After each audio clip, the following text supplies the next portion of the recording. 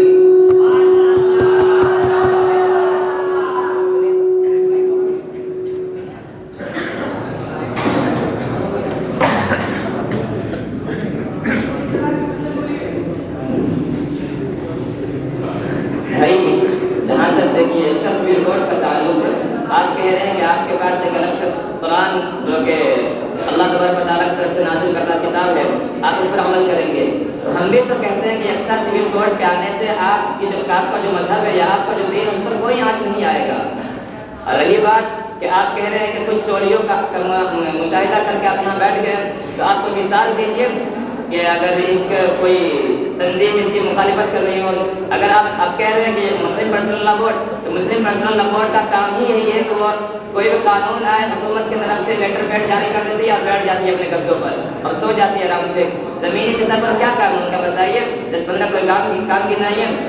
اور رہی بات یکساں سول کوڈ تو ہندوستان میں اکثریت ہندی جاننے والی عوام ہے. آپ ہندی میں اس کا معنی بتائیے نا. آپ تو اردو میں یا انگلش میں بتا دیے. ہماری عوام جاہل ہے اور زیادہ تر ہمارے عوام جو جاہل ہے ہندی میں بتائیے. ہندی میں کیا کہتے ہیں اس کے معنی بتائیے آپ.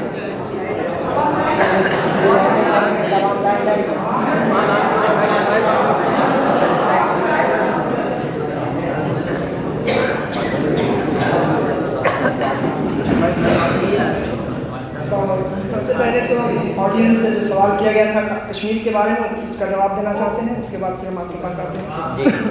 جیسے کہ مسعود کہہ رہے تھے کہ کشمیر میں ہم لوگ بہت امن و سلامتی کے ساتھ رہ رہے ہیں. ابھی کرنٹ میں ایک معاملہ ہوا ڈالی گنج پول پہ